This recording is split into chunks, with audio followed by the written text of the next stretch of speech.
নিতুজ হেসেলে আপনাদের স্বাগত। আজকের রেসিপি খুব সিম্পল ভাবে সজনে ফুলের বড়া বা পকোড়া। এই সময় সজনের ফুল খাওয়াটা কিন্তু শরীরের জন্য অনেক উপকারী। সজনের ডাঁটা, সজনের ফুল সবকিছুই এই সময়টা খুব উপকারী। সজনের ফুল নিয়ে এসেছি কিছুটা, সেটাকে আমি কিন্তু বেছে নিলাম। অনেক রকমের নোংরা থাকে, দেখুন সজনের ফুলগুলোকে আমি বেছে নিয়েছি, কত কিছু নোংরা বেরিয়েছে। এবারে কিন্তু ফুলগুলোকে আমি ধুয়ে নিয়ে চলে আসছি।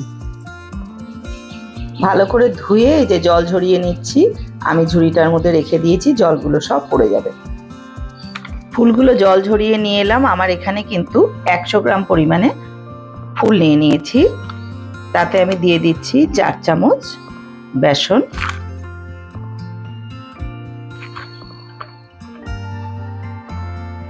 আর 2 চামচ দিচ্ছি চালের গুঁড়ো।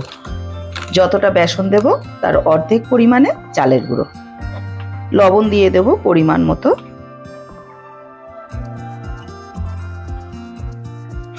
অল্প একটু হলুদের গুঁড়ো, আর একটু ঝালের জন্য দিয়ে দেব অল্প পরিমাণে একটু লাল লঙ্কার গুঁড়ো। এটা আপনারা না দিতেও পারেন, কাঁচা লঙ্কা কুচি করে দিলেও চলবে।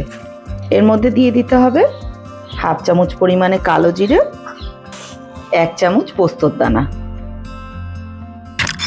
এই সব উপকরণগুলোকে শুকনো অবস্থাতে মাখিয়ে নেব।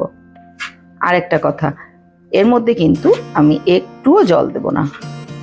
এই যে লবণ পড়েছে না ফুলের মধ্যে, এভাবে একটু চটকে চটকে মেখে নিলেই আস্তে আস্তে ফুলগুলো জল ছাড়তে শুরু করবে। বেশ একটু সময় নিয়ে এরকম চটকে চটকে মেখে নেব। জল একেবারেই দিতে লাগবে না এর মধ্যে। এখনই কিন্তু ফুলগুলো অনেকটা নরম হয়ে এসছে, আর স্বাদটাকে আরও একটু বাড়িয়ে নেওয়ার জন্য অল্প পরিমাণে একটু চিনি দিয়ে দিলাম।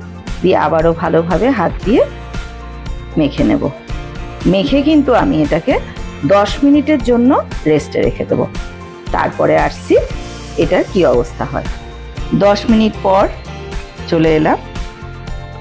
কত সুন্দর হয়েছে, একদম নরম হয়ে গেছে। এরকম অল্প করে নিয়ে নিয়ে এরকমভাবে শেপ দিয়ে তৈরি করে নেব। এইভাবে পকোড়াগুলোকে বানিয়ে নেব সবকটা।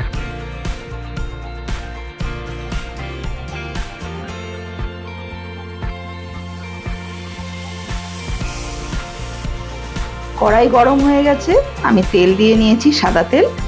সাদা তেলও কিন্তু গরম হয়ে গেছে আমার অলরেডি। পকোড়াগুলোকে আমি আগেই বানিয়ে রেখে দিয়েছি, একে একে আমি তেলের মধ্যে ছেড়ে দেব।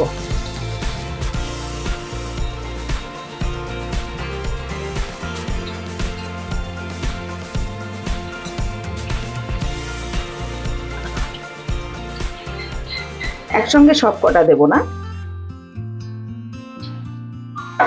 মিডিয়াম টু লো হিটে ভেজে নেব। একদম হাই হিটে ভাজলে ভিতরটা একটু কাঁচা কাঁচা থেকে যাবে।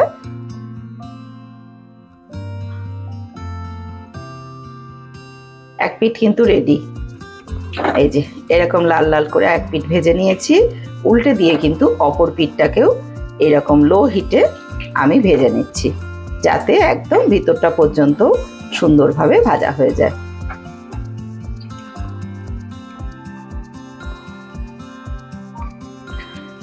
দুই পিঠ কিন্তু এরকম লাল লাল করে ভেজে নিয়েছি। তুলে নেব এবার। দেখো কতটা ক্রিস্পি হয়েছে, তোমরা শব্দটা শুনেই বুঝতে পারছো। গরম গরম কিন্তু ভাতের সাথে বা এমনি এমনি অনেক সুন্দর, খুবই টেস্টি কিন্তু এই পকোড়াগুলো। আর খাওয়াটাও কিন্তু শরীরের জন্য খুবই উপকারী। এভাবেই সব কটা পকোড়াকে আমি ভেজে তুলে নেব।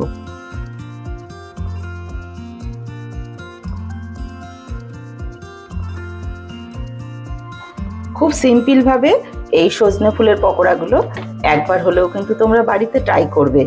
আর আমাকে জানাতে ভুলো না কেমন লাগলো আজকের রেসিপিটা।